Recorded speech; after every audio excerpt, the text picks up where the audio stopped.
insanely. In terms of racing, I previously have done a 10K race a couple of weeks before the marathon, and found that's worked really well for me. It's a really good guide of where I am. Hopefully everything's gone well. You've got a good chance of getting a good time with not a PB, that sort of thing. 5K racing is a good way to test your progress over time. I want to think about, say, doing the last Friday of the month is a good flattish race. It's the same course most of the time, so in the same conditions. So, and it's a good speed endurance builder as well. 5K is a very hard test, so it does you good. You want to get a PB actually if you train properly, because you're good for a lot of distances once you've done this. I personally would give yourself a 3-week gap between your last serious race and the marathon, because you want to clear your head of whatever pain you experienced in the race. So you go into the marathon nice and fresh, mentally thinking, well, this isn't I've got hundreds of thousands of people cheering me on. This is going to be a laugh. It won't, but it will be for a while. We know Andy's already said about Tunbridge Wells coming up, looking for a quick time, and you're going to taper a little bit around it. You might want my half marathon's in Oldham, which is the hideous half marathon in Britain. One of them is up, down, down. So, about the rest of them. There you go.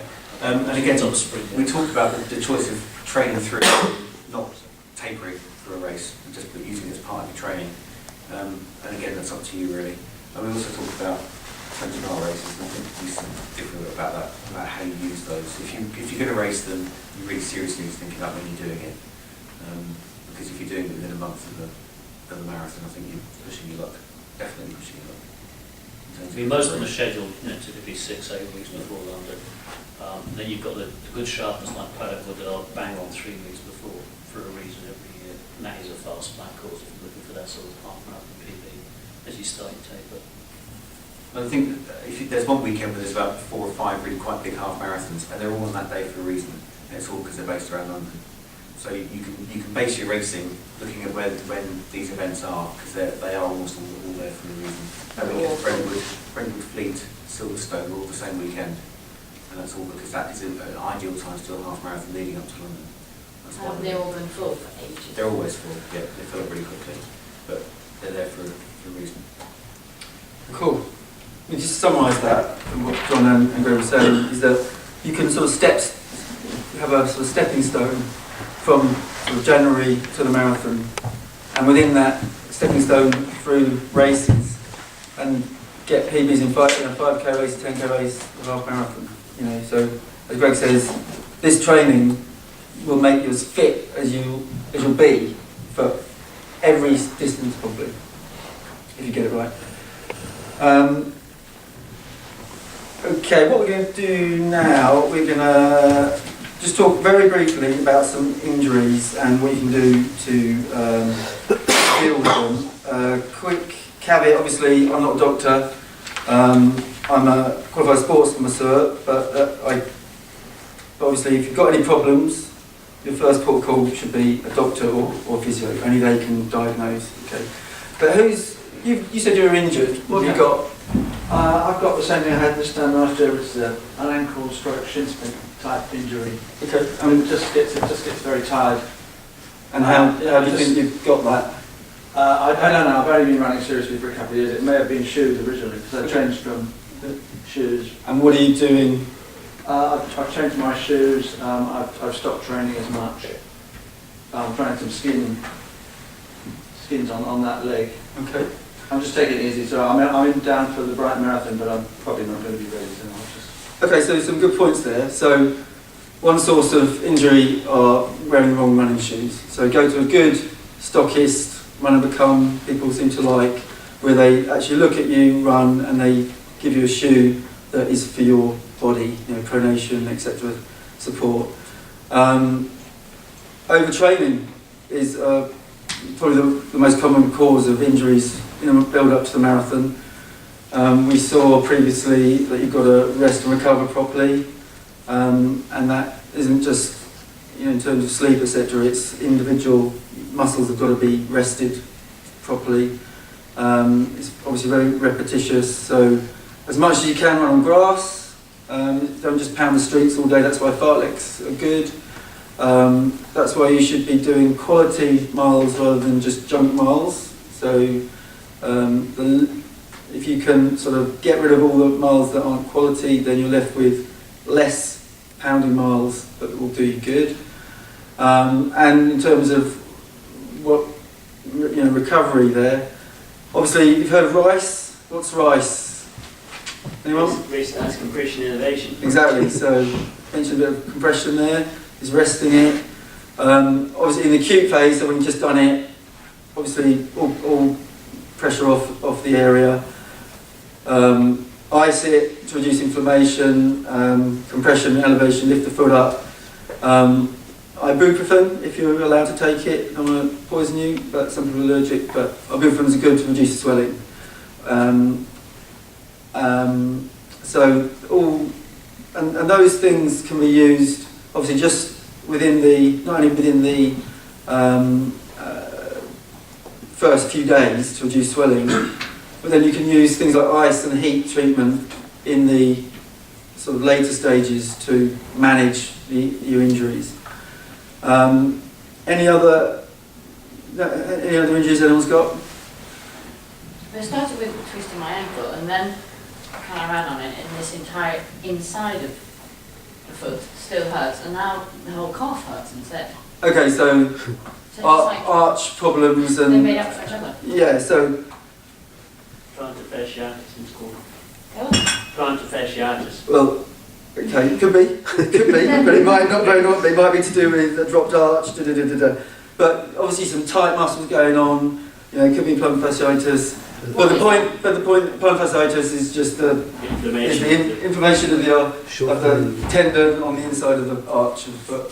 Yeah. The whole foot is a sort of tendon muscle, Yeah. and it's an inflammation of that. But as I said, I don't want to talk about your exact problems because we don't want to give you the wrong idea, but it could well be that. But the point with that is that everything's linked. So you've got a problem with your arch, but what's causing it? Is it the shoes? Is it actually you've got a tight calf? Because now that's what's hurting now. So everything's linked. So if you've got a problem in your foot, look above that foot. If you've got an Achilles tendon that hurts, it's not probably the tendon itself, it's the calf muscle or even the muscle in front of it, the anterior tibialis, the antagonistic muscle. If one's too tight, the other one has to work hard. So very common injuries are problems at the front of the shin and at the back, the calf, and everything's interlinked. So there's a couple of slides in the pack that talk about different injuries, describe them so that you can think, oh, that's probably what it is. That's not so that you don't go to the doctor or don't go to a physio, it's so that you can go to them but also do things to prevent it and also to treat it yourself. And the second slide is all to do with what you can do to treat using massage, ice, heat, etc. So take a look at that. I don't propose to go through that. We were never going to go through that anyway, even without the power. So that's just a couple of things to look at. As a qualified sports must yeah, exactly. Not Mrs. Exactly. I was just thinking, like what's the best time to go for a massage and when not? I'm only saying, if you go to the London Marathon Expo, this urban code. you go to the London Marathon Expo, there's all these guys on the beds. Yeah, I mean, there's different massages for different points, stages, pre and post race. So you'll see guys in rugby matches getting a quick massage. There is a place for massages 2 minutes before a marathon. It's not the same as your 1 hour massage you get, to do your ITB a couple of weeks before the marathon. Yeah. So there's different types of marathons, of massages and marathons. You should really be, if you're training hard, your body's going to be feeling it. You should go for a massage. Ideally, you want to be as much as you can. And Paula probably has it once a day. But once a month, have a massage. Treat yourself, get your muscle, and it's a sports massage. We're not talking about a nice little airy-fairy lie back. It should hurt. Sometimes it might hurt. It doesn't have to hurt. It's not a screaming competition. But if they're doing an ITB, that'll probably hurt. Sorry, what's that? Iliotibial band. So it's a tendon that runs from on your TFL, tensor fasciae lata muscle here, triangular muscle here, which is attached to the glute max, attaches down and attaches just below the knee. You'll know you've got ITB issues if you've got problems just below the knee here or Sharp. higher up in the hip, and they're quite sharp, knocking, feels like someone's hitting you with a hammer every time you take a step. It needs a hinge. Obviously, if you've got any sort of lateral movement on the hinge, it can't take it, and the tendon has to sort of suffer that. Because I think Greg's going to show you what he does with cricket in balls. terms of massage, this is probably the best £2.80 I've spent in the last 5 years. I use this 5 mornings a week for about 10 minutes, just working over a couple of the big muscles, because I can feel where they're most tense and knotted up, and I just use the ball to just unknot them. It doesn't, you just do it on an exercise mat, and it prevents quite a lot of things and keeps, it's easy. Going for a massage every day, if you're a professional, you can manage it. We're amateurs.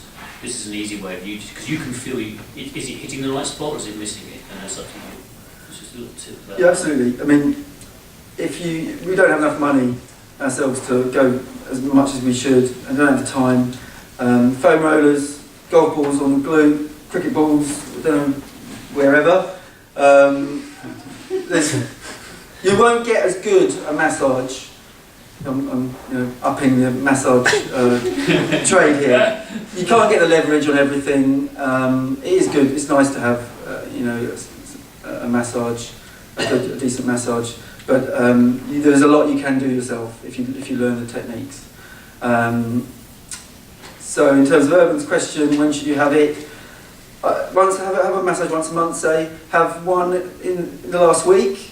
And if someone offers you one on the day before on the London Marathon exhibition, I wouldn't bother. If they work too hard on a muscle, you're just gonna make it sore, make it swell, and it's not.